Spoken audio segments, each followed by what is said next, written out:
Welcome to the Nomiki Show. I'm Nomiki Konst. We need to get real about this election. There is way too much at stake, and Donald Trump is way too crafty to take anything for granted. Yet I look at the Biden campaign and see more of the same old, bloodless technocrats running a campaign that is missing the crisis in this country. Jim Hightower always said that there are two things in the middle of the road: yellow lines and dead armadillos. He's from Texas. Well, actually, there are three: yellow lines, dead armadillos, and Joe Biden in the middle of the road. But this is where we are. We are worn down. We are bitter. We are worried about our movement and our country's future, which is why progressives have to keep our voices strong and our powder dry. As Sister Linda Sarsour said during our DNC coverage, it's better to have Joe Biden as our nemesis than Donald Trump. Consider January 21st, 2021, the beginning of round two after this last primary. But that is not what's scaring me right now. What is scaring me right now is stuff like this from the Biden campaign. Dorsey, can we roll that Kamala Harris clip?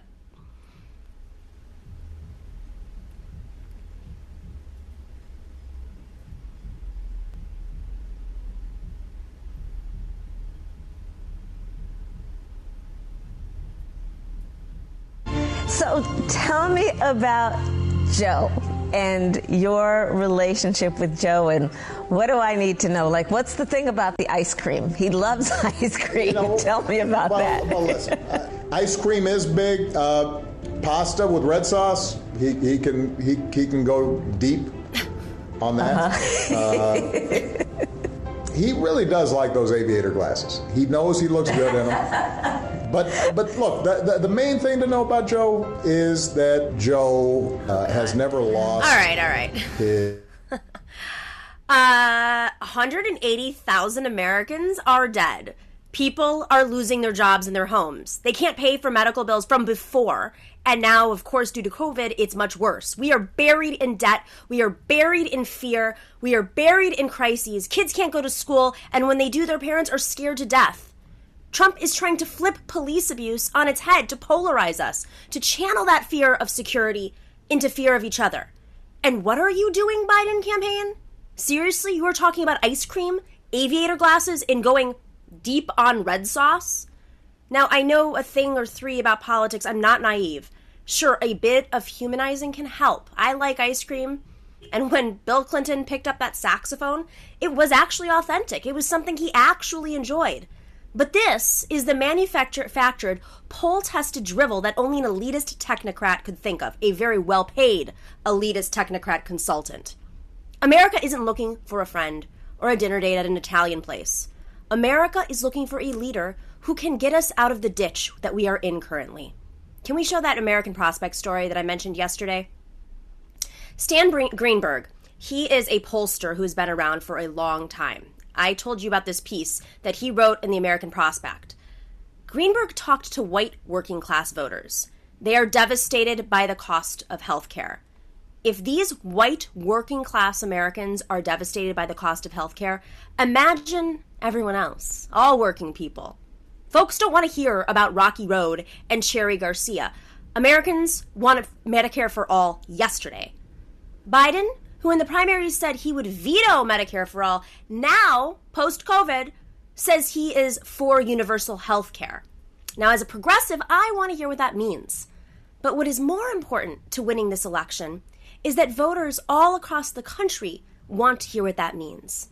They want you to feel their pain as a human, and they want you to explain how you're going to heal their pain. Feel our pain, Joe. Heal our pain, Joe.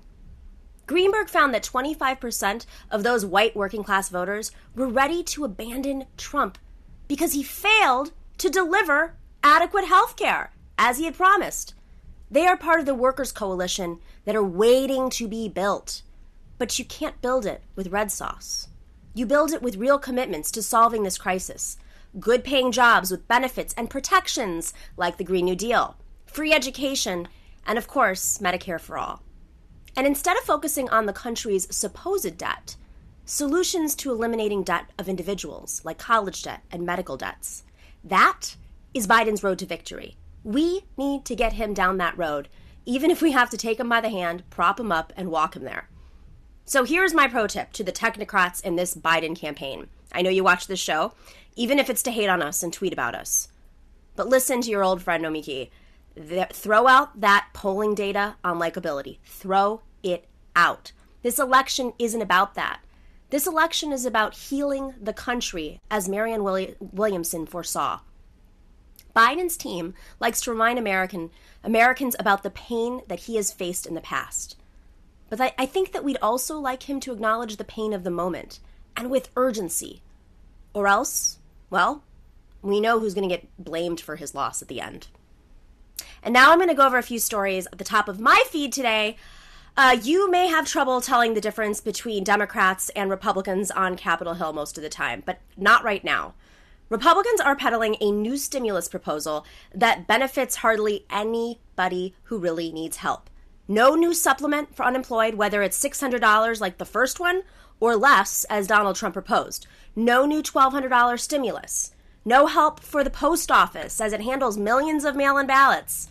They call it a skinny stimulus. Skinny because millions are going to go hungry. On New York City's Upper West Side, Mayor de Blasio caved to local residents who didn't like an emergency homeless shelter in one of the neighborhood hotels. This will mark the fourth move in this pandemic for some of these people.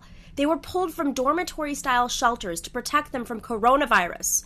First, they went to Midtown, just a few blocks down, where some of these neighbors objected there. So then they were moved to a hotel called the Lucerne on the upper-class Upper West Side. Now, they are going over to what had been a shelter for women and children on the East Side, just across the park. As one critic of all this said, the homeless are not chess pieces. And last, America's so-called war on terror has displaced 37 million people across the globe, according to a paper from Brown University. The Guardian published key excerpts of this paper. It estimates that 800,000 combatants are dead, along with 335,000 civilians from direct war violence. The U.S. has probably spent $6.4 trillion on these conflicts. I'd like to know, how much would Medicare for all cost again? Remind us. Can't pay for it? Ponies? No? Anyone? Okay, we have some great guests today. Barbara Smith is here to show us how to dismantle white supremacy. Now, this is a woman with a plan. She has a Marshall Plan to end white supremacy. Only thing is she doesn't name it for George Marshall. She names it for Fannie Lou Hamer and Ella Baker. We will hear all about the Hamer-Baker plan. And later, we're going to have an interesting panel. We have a never-Trumper on. We found one. Cheri Jacobus is going to join. And I know you guys have all been on the edge of your seats waiting for the return of Rick Ungar and his vape. He's going to be back. But in order to keep him and his vape coming back, and to keep our show coming back, remember to smash that like button and subscribe and spread the word. If you are able to go on Patreon, join us at patreon.com/The Nomiki Show for as low as $5 a month. That is what makes this show daily. Remember, we are Tuesdays through Fridays, 3 p.m. Eastern to 4 p.m. Eastern, just after the Majority Report. We will be right back with Barbara Smith.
Welcome back to the Nomi Key Show. Barbara Smith is an author and an independent scholar who has been active in movements for social, racial, and economic justice since the 1960s. She's an OG. She is the co-author of the Black feminist Combahee River Collective Statement. A lot of you, I think, know about this. Her new article, quote, How to Dismantle White Supremacy, appears in this edition of Nation magazine. Also, fun fact, she was once nominated for the Nobel Peace Prize. Puts her in a group of both President Obama and, as of today, Donald Trump. So, oh, no. I'm kidding. He was nominated today. I've, lost my mind. Barbara, thank you so much for joining us. Really appreciate it. Thank you so much. It's lovely to be here. So, Barbara, as we think about this moment, I was reading your article, and it's extremely powerful, and you have this bold plan. But I was just thinking, flipping the script a little bit, if you were designing an economic recovery plan for the nation without regard to white supremacy, would it look that much different? It would and it would not. What I wrote for the nation is in some ways just the outline, the template, to give people a new way of thinking about these issues, and in the best of all possible worlds to actually start implementation. I think that obviously I started with economic initiatives because some of the most extreme examples of how white supremacy has just undermined and oppressed the Black community are indeed measured by economic exploitation, and just vastly different, vastly different outcomes. But we can't ignore anti-Black racism, and right. There are things that we would have to then address in the context even of economic initiatives that would take into account anti-Black racism. So this all started off of an op-ed that you wrote called "The Problem is White Supremacy." Can you tell us a little bit about what the inspiration was behind that? Obviously this is a very painful moment, and people are responding in many ways, but this was the sort of the formation of this bigger article and plan. Yes, sure. As we know, George Floyd was lynched on May 25th. That was Memorial Day. And on Friday of that week, a few days later, I just started writing what became that op-ed, because I was listening, as I too often do, to the talking heads in mainstream media. I should not be so flippant, but I was listening to, let's say, the usual suspects. And they were, of course, talking about the horrific thing that had happened. They were talking about what it meant, but all of them were kind of staying focused on racism and on the police and on reforming the police. And I just thought, you're never going to get there if you don't talk about the whole system. And very few people, I think, to this day, even though maybe a few more than yesterday, given that my article was published yesterday in The Nation, very few people actually understand that white supremacy is a system, mm-hmm. that it operates above our heads. It operates really almost without our will or against our will. It's that huge. It's like capitalism.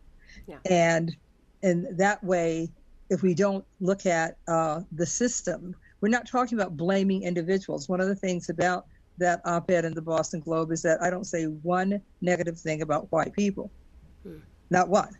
So this is not an attack on people who happen to be white. This is about a system in which white skin privilege actually has a lot of traction in a place called the United States of America. Well, I mean, these are systemic issues that you bring up that are tied to economics. So when you say it's just like capitalism, doesn't it just go hand in hand? I mean, we are a country that was built off of slave labor. We are New York City in particular. I mean, people talk about Wall Street. Well, Wall Street wouldn't exist if we weren't bringing in slaves into the port of New York from the Caribbean. So isn't it actually directly related? Oh, yes, absolutely. And that's why I refer to racial capitalism in both of the articles. We have a system of racial capitalism. In the United States, you cannot talk about class without talking about race. and you can't talk about race without talking about class. They're absolutely intertwined with each other. And in addition to the obvious incredible wealth that was generated by free labor for centuries of enslaved Africans, you also have like the insurance industry. You have the shipping, at that time, the shipping industry. You have all kinds of really robust, to put it mildly, just money-making operations that were based upon the fact of enslavement. And of course the loans that were given by European companies, right? So to make sure that these systems of oppression existed. Right, yes. Although I think that most scholars and historians and others, people who give this a lot of thought, they would agree that what happened in the United States is fairly unique, We are known for having the worst system of chattel enslavement that ever existed. Slavery has existed over millennia in all kinds of different cultures. But in the United States, there were several characteristics that made it very different and much harsher than other systems. One of the major ones is that you could not get out of it, that it was a status to you attributed to your birth as a person of African heritage living in the Americas. And that meant that you couldn't marry out of it, like, often slavery happened in other periods and in other places as a result of warfare. So people were enslaved because they were conquered in war. Sometimes those people who were enslaved actually got to marry into the families, legally marry into the families of their enslavers. Not in the United States. Black women were raped just on a pandemic level in the United States, which is absolutely evidenced by the genetic heritage of people called African Americans here. But you were locked in by your racial status, and that made it much more egregious. Isabel Wilkerson just wrote this book, Caste, and I think we're going to have her on the show in a few weeks. But I think what's interesting about that is for the way that she uses the language of the caste system in India, where you can't move to a different status, to relate to the unique experience of African Americans. And I thought, the way that she framed it was pretty, it's funny how just like the context of framing something can really shift the way you understand the history and legacy of slavery in this country. Right. So let's talk about your plan, because I'm like, it's brilliant, but also why did it take this moment to come up with such a profound plan that deals with blatant, in-your-face systemic oppression of people of color? Well, to tell the truth, it wasn't this moment. I've been thinking about this for a really long time. My field, my profession, is teaching African American studies, specifically African American literature and Black women's literature, one of the first in the nation to do that. And I have, of course, I'm a Black person born into Jim Crow. I chose to devote my life to studying, writing about, and teaching about Black experience. And then I'm also politically active and have been for many decades. So there's several ways that I can approach this.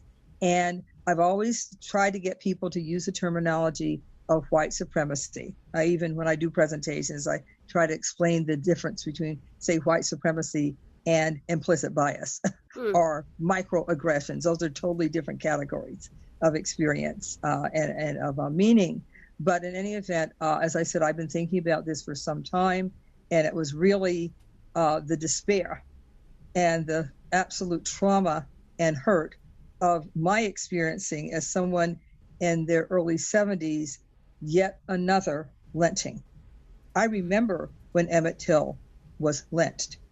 It's not because I was an adult. I was in elementary school, early elementary school for that matter.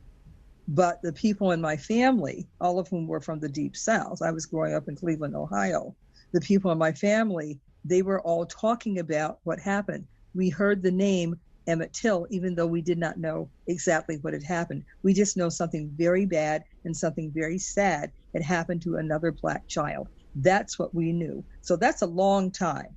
That is a long time from 1955 until now to be dealing with this. So that's, as I said, I've been thinking about it for some time, and fortunately, I've had the opportunity to write about it and to make those ideas known.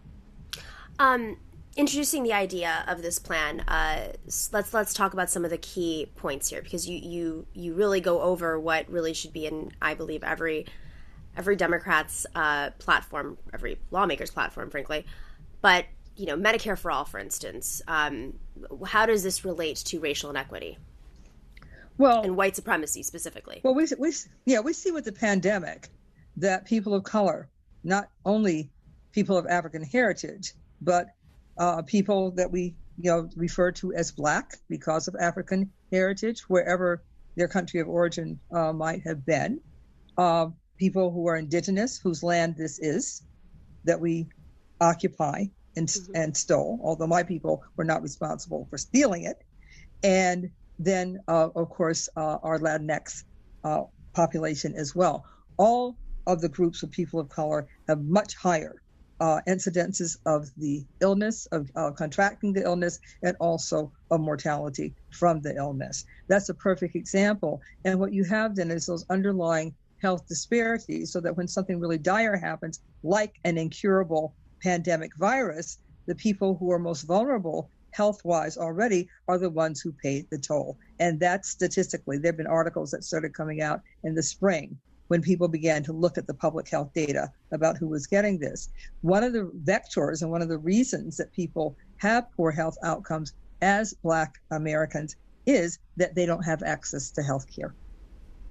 And so having universal single-payer health care means that the people who are part of this particular group that I'm referring to in this case, that is people of color, and also my own, heritage of being African American, that would erase some of the disparities just right there. And it's a way of thinking about social and economic problems, both with a kind of policy lens, and then also with that ethical and social humanity, promoting lens. But it's not that, this is a long plan.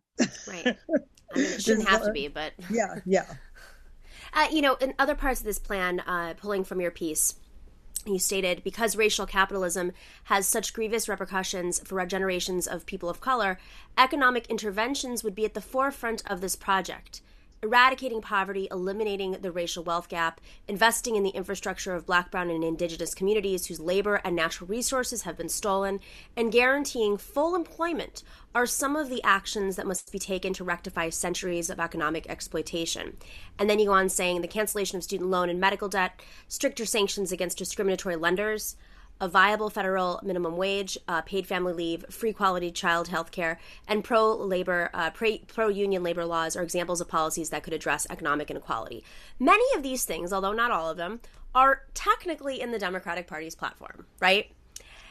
And yet I think because, and what you do so well in this piece is you highlight an extraordinary crisis at the moment that Democrats, whether they run on this platform or not, they've talk about dealing with the racial crisis in this country. Maybe they don't necessarily say white supremacy, but, Joe Biden, Kamala Harris, of course. What I find fascinating about this is, and this isn't a criticism, I just find it interesting, is that part of the piece does not talk about the injustice of the police forces, which is basically, I feel like it's become the go-to, like, this is the African American plan, dealing with police brutality, and then that's it. And what I really like about how you presented these major crises in America, which have been facilitated by neoliberal policies, is that you bring that back into the conversation. So, right, and I'm sorry. No, go ahead. Right. No, what I was going to say is that's why this is a two-part episode. You need to read the first article too, which is The Problem with White Supremacy. I devote a couple of paragraphs to the police in that article. And because I kind of had in my mind that most people would read both. I certainly wasn't trying to duplicate content from one to the other.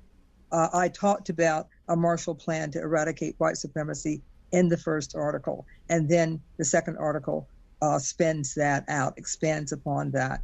But what I say in the first article, and can assert here, is that you can't change the culture of policing if you don't deal with where that culture comes from. And that culture is white supremacy.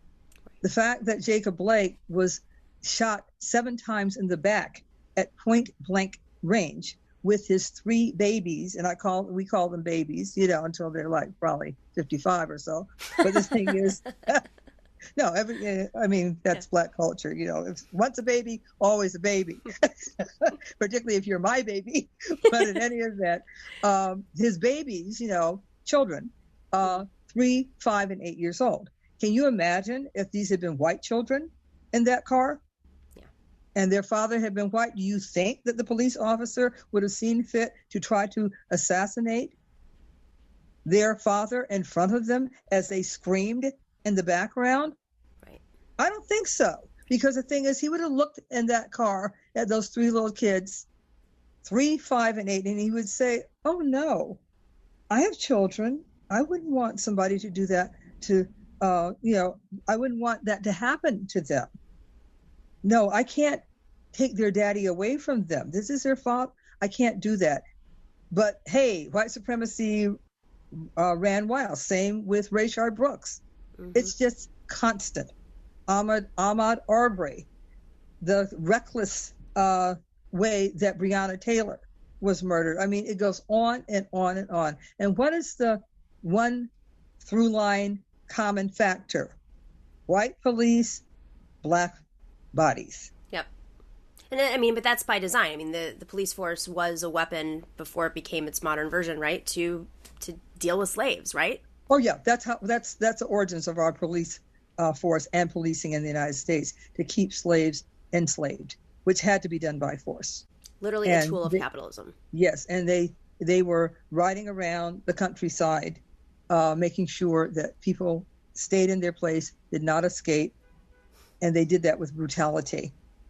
And another thing that's been pointed out to me since I wrote the article, not that I didn't have some knowledge of this, is that the police force also developed around suppressing labor and labor rights. Fascinating. Oh my goodness. Okay, so before we wrap up, I can we talk a little bit about debt and the racial wealth gap? Could you say more, please? Just in general. I mean, you address in this plan, you're highlighting different aspects of debt. I think our audience is pretty familiar with medical debt, education debt, but how would this plan create the solution for the racial wealth gap, which is generational? Yeah, one thing I don't want to forget to say, that when we were talking about the economic interventions, if you give it a second's thought, you'll realize that if we eradicated white supremacy, there would be the kinds of things that everyone needs provided for people of every background. I say that in the article. So robust social safety net, fairness, economic, fairness, etc., that would benefit everyone. Now, the racial wealth gap comes from centuries of racial exploitation. And one of the things, like if you decide that Black people are worthless, then you will always have a rationale for why we're not doing as well as white people. So there are people who would say, well, the reason that Black families have probably less than 10% of wealth of what white families have. I'm not good at statistics, and I don't have them in front of me. But, the gap between the wealth that white families and Black families hold. This is not income. This is not your salary. This is what you have, that you own, that you can turn into capital and cash if need be, like real estate, like precious jewels, and, gold. So in any event, that great gap, they would say, well, the reason is because Black people are so stupid and lazy and they're welfare cheats and they don't like to work. No, not actually, because when you compare people with similar economic statuses, white working class families have more wealth than Black working class families who have comparable incomes. And it's because that intergenerational. It's because of the intergenerational transfer of whatever you have to the next generation. So if the GI Bill doesn't allow Black soldiers to buy houses because the suburbs are segregated and there's redlining, because, in theory, everybody got to use the GI Bill. Right. But Black returning veterans did not, because there were structural racial barriers to doing so. Then you don't have the house that you bought in the 1940s to pass down to your kids who were born, like, say, in the late 40s, early 50s. You don't have that to pass down, nor do they have it to pass down to their kids. So that's where it comes from. It's much more complicated. There's some great books and articles about that. And one last thing, you had a friend who, after reading your article, mentioned an anti-white supremacy Peace Corps. And you mentioned it sort of in a joking way. He was mentioning it joking, but you say, imagine if there were dedicated organizers fanning out across the country to help communities figure out ways to rid their local schools, courts, workplaces, hospitals, and houses of worship of entrenched white supremacy. What do you envision? How do you envision these folks doing so? Well, I was around for the founding of the Peace Corps in the 1960s, and that was an incredibly bold and visionary idea of, like, instead of sending soldiers to places, why don't we send people who can help people to engineer wells, and do irrigation and get rid of, like, these curable, communicable diseases. Why don't we do that? Why don't we send people to start schools in places where schools don't exist? So that was a very bold and visionary plan under, of course, the Kennedy administration. And I see a anti-white supremacy Peace Corps, which was given to me by a friend named Ben. I won't say his last name because I did not get permission to say his name, but my friend Ben, who's probably watching. Shout out, Ben. That's where it came from. And an activist, but an organizer, in fact. But in any event, it was his idea. And racism and inequality can actually be addressed.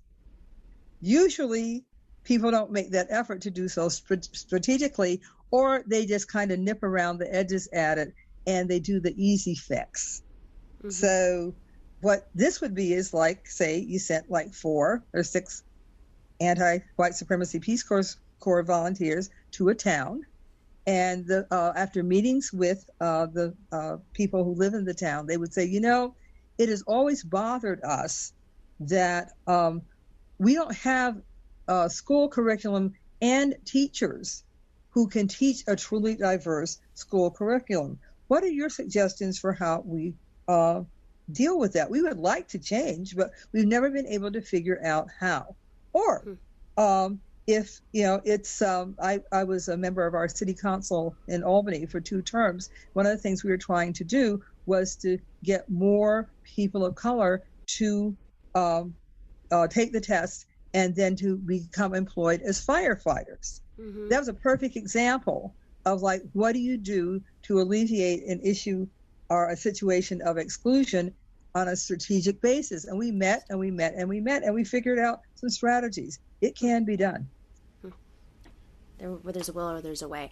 Well, hopefully we will have the space to present this and really champion it and campaign on it after the election, because it's brilliant. From your lips to God's ear. From the airwaves, from YouTube's airwaves to whoever's out there. Barbara Smith, thank you so much for coming on. Love to have you back on to talk more. I feel like we just touched the surface. So, well, I loved having a chance to talk to you, Nomiki. Thank you. Thank you, Barbara. And special thanks to Bob Carmody for the love, sending us the love in the super chat. Super chat is like, this is like how we're going to build our community. So thanks to all of you guys in there right now chatting away. I'm pretty sure Harvey K's in there. He was yesterday. So special thanks to Harvey K and to Bob Carmody. Bob the mod. I'm so sorry. Listen, I'm learning these things. I'm getting signals from Dorsey. I can't see the super chat because there's a system here, so I can't see it in real time. It's like third-hand communication. So thank you to Bob, our new mod. Thank you. Take on those QAnon. Wait, I can't say that.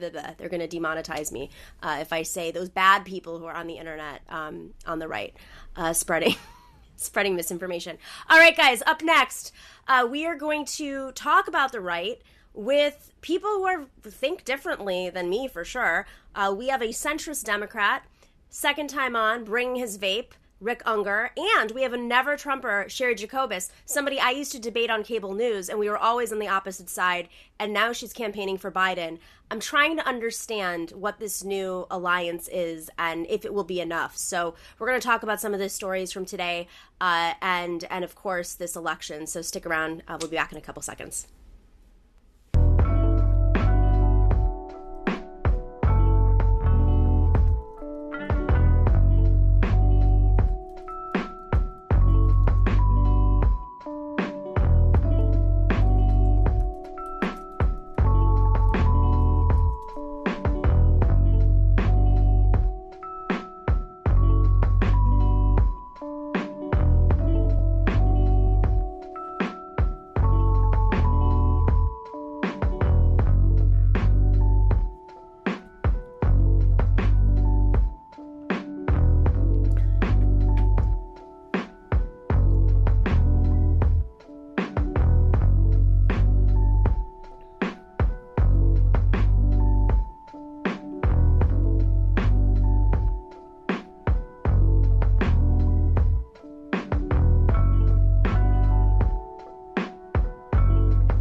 Question from our chat, Rick, very important question. They want to know, several people want to know, is there THC? Oh, no, it's in Randy's vape. I thought it was in Rick's vape. I'm confused. Who's got the vape? Rick's got the vape. I've got the vape. Rick's got the vape. Always got the vape. That's what I thought. Is there THC in that? Oh, no. You know something? Every time I do one of these, and I'm always vaping, you know that, Nomi. I never put it down. I always get that question. No, there's nothing good in there. It's just nicotine. That's no fun. I know. I'm getting too old for that stuff. I can't do it like I used to. Every time I do one of these, and I'm always vaping, you know that, Nomi. I'm confused. Who's got the vape? Rick's got the vape. Always got the vape. That's why. Welcome back to the vape segment. I've already got a greatest hits package. You do know, it was so funny, Rick, because we did this. Dorsey, our producer, he surprised us during the RNC with this as like our bumper music in between, and you became this. There's a live chat that happens while we're on the show, and everyone was like, "What's going on with the vape?" The question in the chat is there something in the vape? So you are back by demand. Listen, Got it. We're up to me. It was up to them to bring you back. I like it. I've done it once, and I got a greatest hits package out of it. This is a good Cheri, thing. you have a lot to live up to now. Welcome back to the Nomi Key Show. Before we go to our panel, just reminding everybody to smash that like button, subscribe, share. We gotta, we're building up this show. It's a daily show. Very exciting. So anyways, this is an interesting panel. We are a leftist show, as everybody knows. I have brought two guests on who I used to debate and chat with on cable news back in the old days.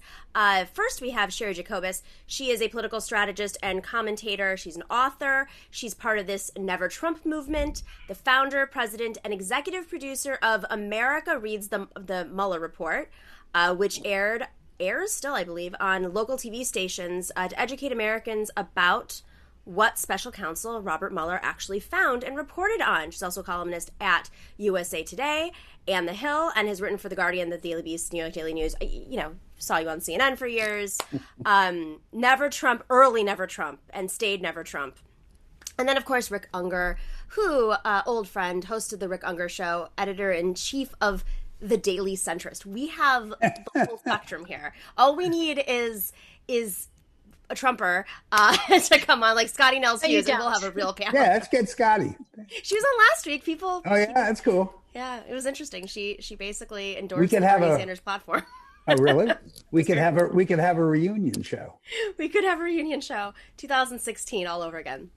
So I want to start off with a question for Cheri. When do Never Trumpers just admit the truth and change their name to Never Republicans? Because Trump has become the party, right? Can it really go back? Yeah. I think that Trump became the party I realize now in 2015. now that I look back, there were so many signs. I mean, hindsight is 2020, but you and I would talk in 2015, 2016 in green rooms, and I saw the changes. Each time I would go in, and this was in New York, and I'd been in DC for 30 years and then moved to New York.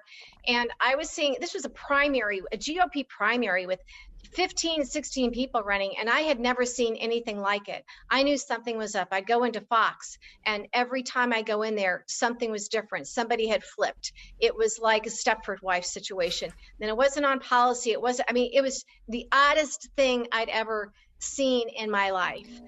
And so I had my personal experiences with the Trump campaign. So I saw very early on what they were. And I've been sort of out there on my own for a long time, kind of screaming at people, you don't understand. This is not what you think it is. And now, they did a lot of things to me. And now he did to the country what he did to me. And now we all know. And we are in serious, serious trouble. Personally, I think that the real trouble was a year ago when Nancy Pelosi refused to impeach Trump for 10 counts of obstruction of justice in the Mueller report. We made a big mistake addressing him as though he were a political opponent. He is a criminal. He is a mobster. He is a thug. He will do what it takes. And you can't put together a strategy and look forward and look around corners if you're thinking that he's just a political opponent, maybe a nasty one. This is a different animal altogether. And I think the country is suffering because we failed to acknowledge that and accept it and address it as such. Maybe we were in denial. Maybe it was too scary. I don't know. But, we're paying a huge price for this. And I don't know that it's going to work out. So from your perspective, I mean, you're supporting Joe Biden. I think what's confusing, I led my show off today talking about how Joe Biden needs to run on something and run on the pain and not ice cream and aviator glasses and really, and not just Trump's corrupt. But it seems like corruption is the main issue for you. Yeah. But to be able to win, people who may not be able to see that, there has to be a difference of thought. And, Rick, you're a centrist Democrat from the Joe Biden wing. Is that safe to say? Yeah, that's reasonable. Okay, see, just like that. That would be an insult to someone I know. You're like, I'll take it. No, but from the Joe Biden wing, where do you differ from someone like Cheri, who is a Republican but a never Trumper, is against the corruption? By the way, I left the party. 4 years ago. I am now an independent. You're an independent. Yeah. But do you have different philosophical beliefs? Well, I mean, based on everything Cheri just said, I was sitting here thinking ditto. I agreed with all of it. In terms of what can happen to the Republican Party, it's going to be interesting. My old partner in crime, Michael Steele, also an anti-Trumper, a never Trumper. Michael believes that the Republican... Former RNC chair. He believes the Republican Party can come back. It's going to take a while because while Trump may go, hopefully sooner than later, at some point he will go, I think, Trumpism isn't going to go so quickly. So that's going to take some time to wash through our system. I think it's going to require, look, all the news you heard just today alone, you would say, all right, look, I don't care what you think about policy, philosophy, whatever. How can you have a person in charge of the United States who has done all these things we keep hearing just today, but yet he could still win? You're going to need to see Trumpism wash out of American politics. And I don't know that just happens when he goes away. But don't you have to have a different philosophy to do so? I mean, it's one thing to say anti-Trump, but what are the solutions? You can have a conservative philosophy. Trump is not a conservative. I imagine Cheri is still a conservative, even though she can't be a Republican at this point. You can still have, and there's a lot, maybe she's not. Cheri, you come a long way, girl. Are you guys for Medicare for All yet? You there? Yeah. You there yet? That's a longer discussion. I was always a moderate. And I got called a rhino a lot in my own party. I don't care. I worked for Bob Michael. My father always said, we're Bob Michael, Howard Baker Republicans, and we're from Peoria.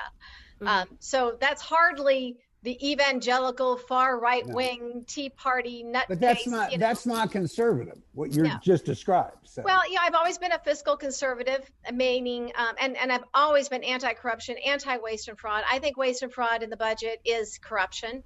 And, that's something I'd like to see tackled. But I've never been a conservative on social issues. But I've always been a Republican. Yeah, a moderate Republican. And I'll tell you, I was a part of these, what used to be secret twice monthly meetings of Never Trumpers, a couple of years ago. And some people were there in secret because they could lose their jobs if people knew they were there. And at one point, there were some prominent names. I won't say who they were, but they would we went around the table and say, has this changed your philosophy on any key issues that you thought Republicans were correct on, or maybe you didn't give enough thought to before? And almost to a person going around the table, they said race. Because when you were a Republican and people called you racist because you weren't going to vote for Barack Obama, well, if you've never voted for a Democrat before, that doesn't make you racist. However, if you're voting for Donald Trump, you're racist. I mean, there's just no way about it. And so people really started questioning their friends and colleagues, people they had known and worked with for decades. And then these are prominent people being dead honest. And also gun violence and the role of the NRA. So that's a pretty big deal when you have some leading conservative Republican voices who really see things differently. And I think corruption matters, character, and I don't want to sound corny and like a bumper sticker, but character matters. You cannot say my 401k is fine and leave it at that. This is different. I don't even think party matters anymore because the Trump's GOP I don't recognize this. It is a cult. It is a crime. It is treason. And I would say you have so many Republicans, some conservatives, some moderates like me, who are lockstep with Joe Biden. And to the degree that you can't really agree with all of his policy positions, you're going to say, you know what? That's the price we pay for losing and for having Trump. So we can live with this in order to have good people who mean well. And I think you have a lot of people are really digging deep to put country before party and now know what that really means. So this is interesting, Rick. Like you're a Democrat. I think like this big tent idea that Joe Biden is trying to construct with progressives on one side. A lot of us are sucking it up, and it's what we're willing to do to fight fascism. And Cheri, on the other hand, is it's the same thing. From a different side. Which I think I've never really looked at it that way because so much of the DNC was speaking to Republicans and Joe Biden's character and like trying to win over Republicans through John McCain's, endorsement post whatever. But but as a centrist, I think like my question is, why, if we are going to bring in the anti-corruption Republicans, why can't we just move our policies a little bit more to the left so we're actually different from the Republican Party? Well, that's an interesting statement because you're assuming there that Joe Biden isn't different than the Republican Party. I think he is. I do. Policies-wise? Yes. I mean, yes, there's some. I'm not doubting. Yes, of course there's some differences. Certainly the key ones. Yeah. I mean, but then what you just described is how you get to political solutions in this country. And as much as people want to rebel against that, it's always been that way from day number one.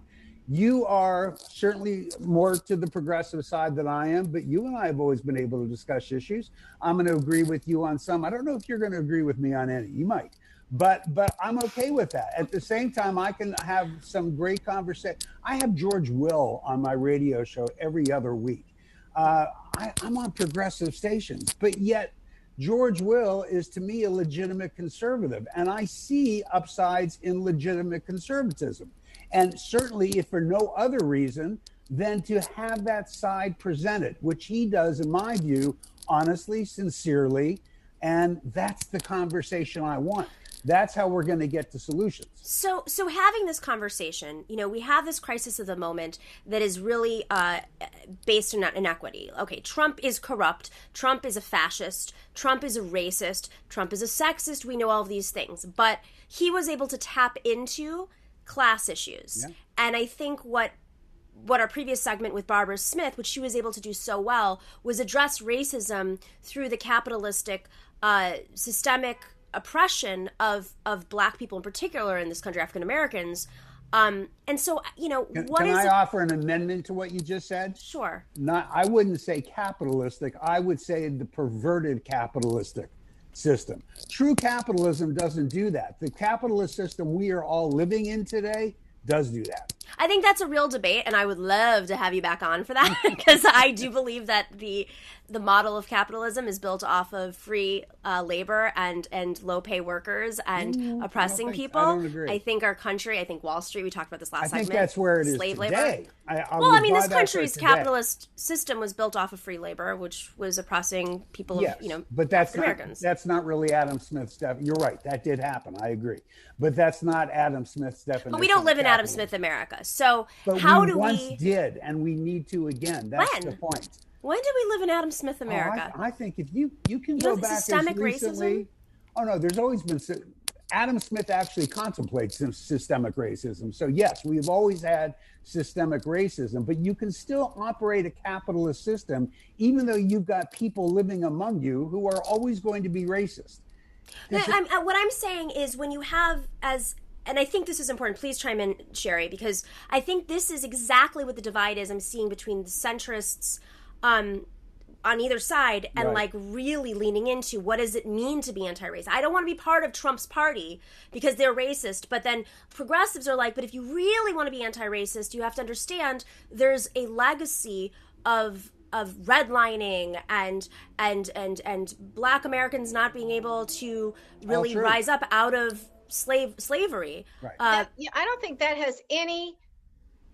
should not be in any definition of capitalism in its purest form. Right. That is just out and out racism, pure and simple. And I think that it's important that we not pollute the conversation about what's really happening in this country with regard to race by putting in other terms and concepts and ideological, some ideas that people that might have some merit if they are themselves are not perverted. Capitalism works if everybody has access to the best of capitalism, and when Black people in this country do not, then capitalism is failing. And capitalism, I just add, I agree with everything Cheri said. The capitalism as defined also works when those who get ahead through the capitalist system, they don't forget that there is an obligation in capitalism. Oh, yeah. That social safety sounds like democratic socialism, guys. Look, back in the 80s, say the Reagan era. Back in the 80s, somebody who was a CEO or an owner of a big company, they might have the nicest house in town and drive the nicest cars and take the nice vacations. And they were making, 30 times what the average worker does. Right. Now they don't live anywhere near. Now they have islands and multiple mansions and airplanes, and they're making at least 300 times what the average worker is.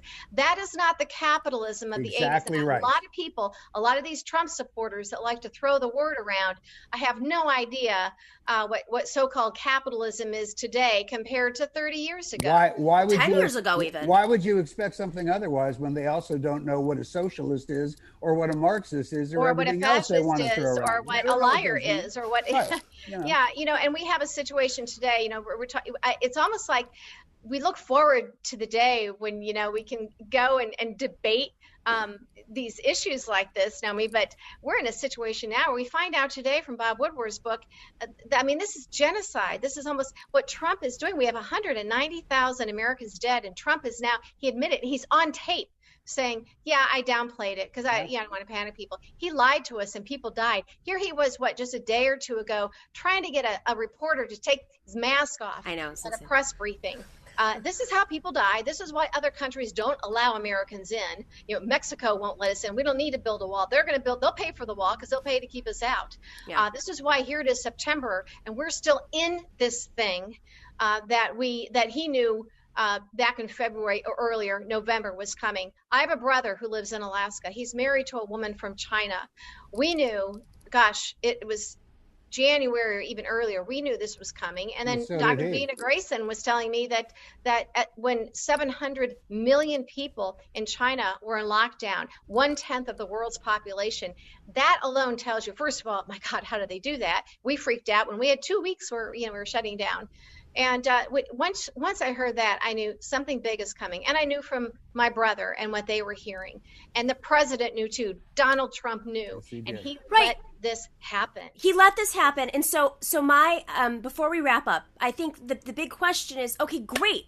Trump failed. We know. our group knows. We agree. I mean, I think most Americans know. Electorally, we'll see how that plays out, but I think most Americans know and knew in 2016. So now that we have this crisis, wouldn't it be great if we had Medicare for all? Wouldn't it be great if centrists who, that is the money making that is going to come out of this crisis, whether it's the housing crisis or insurance companies or you see colleges not willing to lower their tuitions despite everything being online. I mean, there is so much money making out of these kinds of crises. That's right. And I think people are just tired of this. It's been decades of just totally unregulated capitalism. So how do we come out of this with some grand plan when the solution is just like, well, we're just going to go back to the Obama era, which kind of built up this moment. No, it's just going to be a long time coming out of this. We have a long way to go. First of all, when you look at office buildings and that type of real estate, commercial real estate in Midtown Manhattan and Chicago and Washington, D.C., some people will go back. It might be a once a week thing. But first of all, once people get used to working at home and know that they can, they're not going to go back to it. Now, look at the things like clothing, business clothing. You want to put on high heels again? I don't. It's just so lots going to change. But I think commercial real estate in that regard is going to take a big hit. Some of the ways that we live is changed forever. People are now getting jobs where they have to work remote because you don't have to live in the city. So our whole economy, we're going to see this sort of slow turn and some stops and starts. But I think that everything has changed for a very long time. I don't think we're going to go back to what we thought normal was before. And so the hiccups and the growth and then the stops and starts in our economy, I think we're going to experience that for many years. Well, I think this is the real question, though. You guys get that figured out. I don't think so. But I think this is the big issue, though, is it's like, was it ever normal? I think what's happening is we're exposed. What has been exposed is breaks in our society. Many of these, in my opinion, neoliberal philosophies that kind of slowly rolled us into inequity, even under the Obama era. We didn't deal with the housing crisis adequately after Obama was elected, the economic crisis. He chose Larry Geithner over Joseph Stiglitz to lead his economic, plan. So don't we need to go, Rick, I'm going to throw this to you and then we got to wrap up. Don't we need to go bolder to get out of this ditch? Well, I would just differ a little bit with what you said. I don't think that neoliberalism put us on the road to this. I think it was neoliberals not standing up to resist what was happening that may have helped put us on the road to this. I think that's a fair criticism. Well, privatizing, for instance, charter schools. That was a neoliberal. Yeah. In the big picture, I don't think that's the sort of thing that's really at the heart of our issues right now, although I understand the objection to it. Look, it's going to, Cheri's right. This is going to take a long time to change. What you're talking about is going to take a long time to change. At the end of the day, it starts at one place, the employer-employee relationship. Mm-hmm. And so long as you have a situation that took place in the 70s where you had employer and worker, employer was number one because they had to stay awake all night on Thursday night trying to figure out how they were going to make payroll. Worker was number two. Employer couldn't do without worker. Worker couldn't do without employer. Then along came the brand new class, the shareholder class. And that is what upended everything. And management wasn't stupid. I'm going to go on the side of the shareholder class because I can get stock options and I can make a whole lot more money than just getting my salary. The worker sunk lower and lower and lower. Until that dynamic changes, Nothing changes. Well said. All right, guys. Thank you. That was fun. We should just do an entire hour of debating capitalism. Our chat is like, go in, debate. I'm like, we don't have time. I'm looking at the clock. only if you keep running my my greatest hits reel. Oh, we will. Okay. One more for the crew. Oh. There you go. Okay. There you go, crew. Well, thank you guys so much. Stay safe, be well. Thank you. Thanks. Oh, man. Super chat shout-outs. Let's see. We've got Zach Sherman. Obama kind of upsets me, and that interview was really frustrating. We are all struggling, and we are all so precarious. Exactly. Biden won't do anything for us. I think, these are why these conversations are really important to have, is I'm trying... We talk about this big coalition, but I think it's important for us to understand why a Cheri Jacobus is part of the Biden coalition. And I don't think it's because of what the DNC was saying is that he's a decent man. I think it's partly because of the corruption, but I think as she admitted, capitalism has been unregulated. And when Rick Ungar can talk about shareholders being the problem, I think there's some areas here where we can start to pull people into our agenda, because if we are going to have this big coalition, why don't we set the agenda, since Joe Biden is putting on his aviator glasses and eating ice cream. So that is where I think it really comes down to us. Barbara Smith did a great job rolling out what that agenda should be. And then let's take it one by one and start to pull people over that may not be on board with everything, but some things. It's called, in messaging, it's called meeting people where they are. Chicago bureaucrat. Thanks for the love. Which past capitalism do they prefer? The one that enslaved, had children dying in factories, pillaging Caribbean islands, or 1920s inequality? Exactly. I think that's we should have a debate, an hour-long debate about this. Wasn't enough time. But the UFO answer, Adam Smith, capitalism has never existed. He's referring to Milton Friedman's Chicago Boys capitalism. Replacing Trump with Bush is not progressive. Exactly. Replacing Trump with Bush, replacing Obama from Bush, as we saw today in that report I mentioned at the top in terms of the deaths since the War on Terror. Who helped facilitate that war on terror? It did not happen just with Republicans. On that note, we have a great show tomorrow. You definitely want to come back at 3 o'clock Eastern to 4 o'clock. Thank you to our team. Dorsey sitting there helping out. We're really excited to do this daily show. So make sure to subscribe and like, and join us on patreon.com/The Nomi Key Show for as low as $5 a month. We also have swag on there now. You can buy stickers and mugs, and I think we have a tote bag. That's at thenomikeyshow.com. I will see you guys tomorrow. Be well, stay safe, and we'll see you tomorrow at 3 o'clock.